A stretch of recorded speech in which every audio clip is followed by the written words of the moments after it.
NBA players push back against vaccine mandates. Joy Reid still isn't very bright, and Lt Col Scheller is locked up in the Brig. Hey guys, my name's Jason Wesley, and this is not a podcast. So I'm going to keep talking about Afghanistan since the media and politicians want to act like it's just over. Lt Col Scheller, who demanded accountability, is now in military jail, also known as the Brig. And it pisses me off so much because there are so many other people that could be or should be locked up in a Brig. In a statement, Marine Corps spokesman Captain Sam Stevenson told Task and Purpose that Scheller is currently in pretrial confinement in the regional Brig for Marine Corps Installations East aboard Marine Corps Base Camp Lejeune, pending Article 32 preliminary hearing. Now, if you watched my last episode of Not a Podcast, you saw where Joy Reid was upset at her sister, Nicki Minaj, for not wanting to get the vaccine and being comfortable making your own decisions. I'm so sad that you did that. So sad that you did that, sister. Oh, my God. So then this idiot, racist woman calls Ben Shapiro and Tucker Carlson anti-vax white nationalists after they show support for Nicki Minaj in her decision. People like white nationalist, curious Viktor Orban enthusiast and no friend of hip-hop or non-white people, period, Tuckums Carlson. Nicki Minaj endorsed this clip of his yesterday where he praises her for, quote, enraging the political class. And when people responded that she might not want to be associated with a white nationalist, she essentially gave in to the right's favorite talking point, that somehow celebrities are not allowed to agree with Republicans. But what people like Tuckums and the Ben Shapiros and other right-wing bomb throwers want is not Nicki Minaj to have free speech. What they want is a vehicle to drag as many of her fans into their anti-vax camp as they can. Has this idiot ever even listened to Ben Shapiro? The baseline that I've seen is that statistically speaking, if you're above the age of 30, you are more likely to get a serious side effect or die of COVID than you are to get a serious side effect or die of the vaccine. So it's a pretty straight up comparison for me. Even though I'm young and healthy and didn't think it was like super high priority to get the vaccine, I was like, okay, probably better than not to get the vaccine. And I've been saying that to people who are young and healthy. If you're above 65, you should 100% get the vaccine. Right? If you're above 65, your risk factor from the vaccine is way the hell lower than your risk factor from COVID, no question. If you're above the age of 20, then it is pretty clear that the vaccines are significantly safer than getting actual COVID in terms of side effects. If you are below the age of 20, you start to get into some dicey territory because the grand total number of people who have died under the age of 18, for example, in the United States is currently 385, according to the CDC. If you're under the age of 12, pretty much nobody is dying from this thing. I mean, statistically speaking, it's a very, very, vanishingly low number. And it's very weird that they're giving the same sort of dosage to 12-year-olds that they're giving to a 400-pound 35-year-old, right? That doesn't make any sense. So there's some problems there. I'm very pro-vaccine. I've been very pro-vaccine since the beginning. I've urged people to get the vaccine if they have any risk factors at all. And a huge percentage of the American population is fat. A huge percentage of the American population is unhealthy. A huge percentage is older. So, I'm certainly not anti-vaccine. Natural immunity does mean that you really, scientifically speaking, don't need the vaccine per se. Natural immunity has been shown to be significantly more durable in a bunch of Israeli studies than vaccine immunity is at this point. Now, I've played it before, and I'll play it again. This is Joy Reid under the Trump administration. And then the other piece is when it comes, particularly in our community, Black people, they might be like, I don't trust science, the science. I mean, Tuskegee experiments, et cetera. There's just not a lot of trust. And it was developed during the Trump era. How does this woman still have a job? Anyways, NBA players are starting to push back as well. Now, if you remember, back in May of 2021, LeBron James wouldn't even say whether he got the vaccine or not. Do you mind me asking if you're confirming that you did get the vaccine? It's not a big deal. Kareem Abdul-Jabbar says that players should be disciplined, and it's not about your freedom of choice. A source is telling CNN that approximately 90% of NBA players are vaccinated against COVID-19. You think that the 10% should be let go? I think they should be disciplined. I don't think that they are behaving like good teammates or good citizens. What about the folks who say, hey, listen, it's my right, it's my freedom, it's my body, I can do what I want, I shouldn't be told what to do? Well, that's fine, but they don't have to do that within the framework of the NBA and put other people at risk. But when Kareem was playing the LeBron James clip, it's almost like he tripped over his words and didn't know what position to take. What would it mean if LeBron were to be more transparent about the vaccine or encourage others to actually get it? Well, I think it would be helpful if he encouraged others to get it, but he has the right not to do that. You can't force everyone to do what you think is correct. Mm-hmm. So people do have the right not to participate in using the vaccine. But if they're going to do that, they should not put other people at risk because they might become contaminated. Yeah. Their children might end up at risk. You could do so. Anyways, Kyrie Irving was not present for the Brooklyn Nets preseason media day at Barclays Center, where city law requires athletes to have at least one dose of COVID vaccination to participate in team activities. I'm a human being first, and obviously living in this public sphere, there's just a lot of questions about what's going on in the world of Kyrie, and I think I just would love to just keep that private and handle it the right way with my team and go forward together with the plan. So, obviously I'm not able to be present there today, but that doesn't mean that I'm putting any limits on the future of me being able to join the team. And I just want to keep it that way. Back is definitely, against the wall. But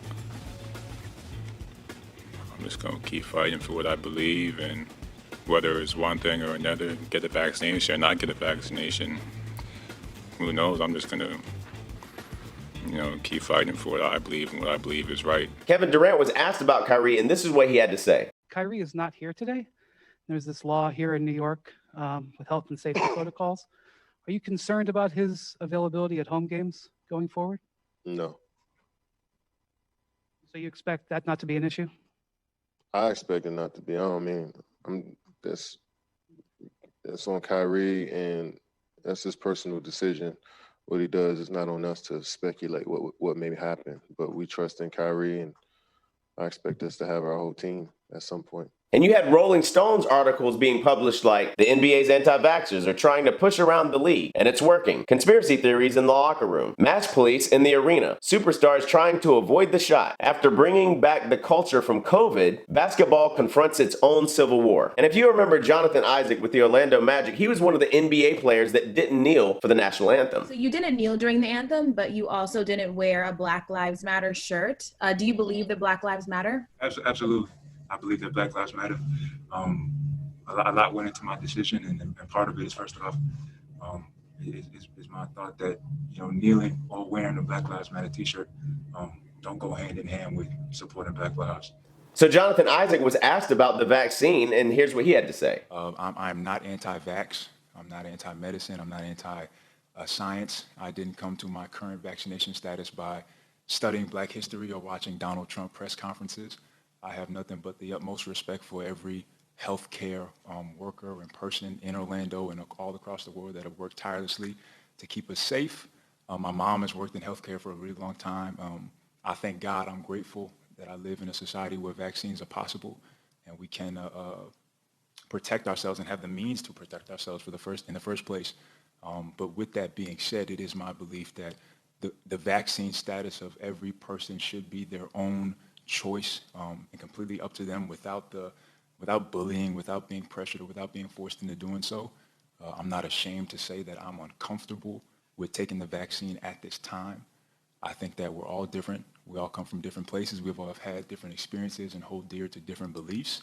And what it is that you do with your body when it comes to putting medicine in there should be your choice, free of the ridicule and the opinion of others. First off, I don't know how many times people have to say this for the idiots in the media that just don't seem to get it. Just because you don't want to take this vaccine does not mean you are anti-vax. It's like thinking is illegal for these people. Maybe they should read and understand the t-shirt that Rihanna was wearing that read, "Think while it's still legal." But it's like people aren't even using their brains anymore. They're so upset that they can't control people that they want to rid the world of you. It's like an actual death cult. Instagram even blocked the hashtag natural immunity. So we go from a society that champions natural health, preserving nature and the earth, natural cures and preventive medicine, to a point where we don't even discuss natural immunity. And if someone's looking for another treatment naturally, they can't even find it on the big tech platforms. Dr. Fauci was asked by Jake Tapper directly about natural immunity. I'm not denying at all that people who get infected and recover have a considerable degree of immunity.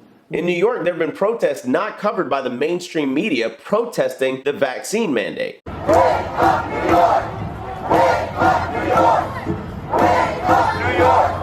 Wake up, New York! But in states like New York, the new governor, Kathy Hochul, puts out a mandate and says it doesn't have to be this way as she brings in the National Guard. It's fundamentally unfair, and we're going to have to bring in people to help at all levels, no doubt about it. Again, it doesn't have to be this way. It does not.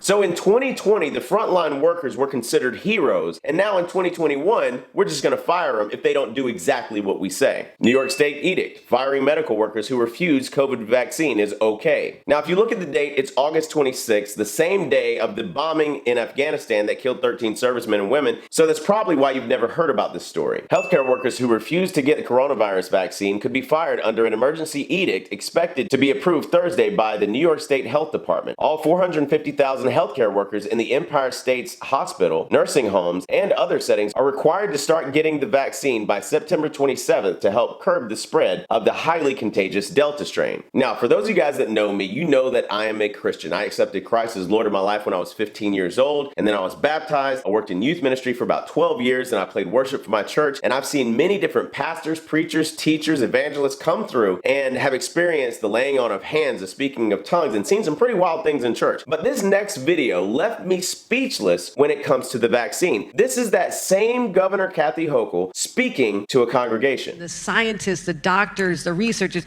he made them come up with a vaccine that is from God to us. And we must say, thank you, God. Thank you. And I wear my vaccinated necklace all the time to say, I'm vaccinated. All of you. Yes, I know you're vaccinated. You're the smart ones, but you know there's people out there who aren't listening to God and what God wants. You know this. You know who they are. I need you to be my apostles. I need you to go out and talk about it and say, we owe this to each other. We love each other. Jesus taught us to love one another. And how do you show that love? But to care about each other enough to say, please get vaccinated because I love you. I want you to live.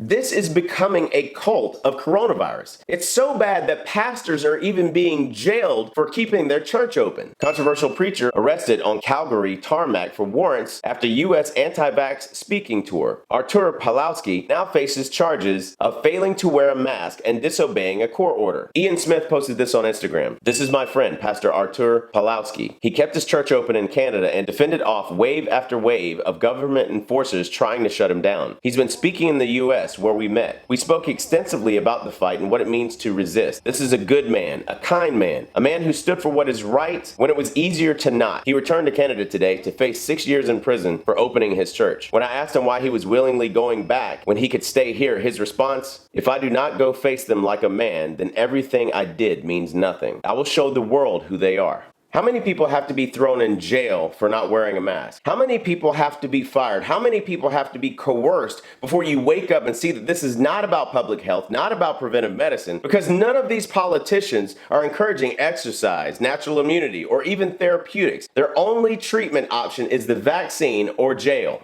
The vaccine or being fired, showing proof of vaccination, or you can't exercise your freedom of movement and First Amendment rights. It's tyrannical and un-American. No means no. If a woman tells a man she doesn't feel comfortable having sex with him, that's it. She doesn't need to explain herself. She doesn't need to say anything after that. He might say, well, but it'll be great, or it'll help you get over your ex. I'll give you a free house. I'll give you free food. I'll buy you a car. At that point, it's coercion leading into rape. And when somebody says, my body, my choice, that's exactly what it is. No explanation needed. No means no. When Jonathan Isaac finished up his interview, he was asked about how his faith shaped his decision. I think God calls us all to be wise. I think there are people who believe that Jesus is alive, that he's a protector, that he's a healer, that he's a friend that you can trust in before you trust in any man. And I'm not ashamed to say I'm one of those people. But at the end of the day, God calls us to be wise and lean to our own convictions on what it is that we want to do. And that's how I feel about the vaccine. Everyone should be free to make their own decision and choice. And I feel that God could be leading two different people in the same place in two completely different directions. And if their conviction is as a believer or as any faith that I decide to take the vaccine, then I'll stand with them. And if there's anyone who says, based on my belief or my conviction, I don't want to take it, I will be right there to stand with that person as well. To be overcome by your presence, Lord.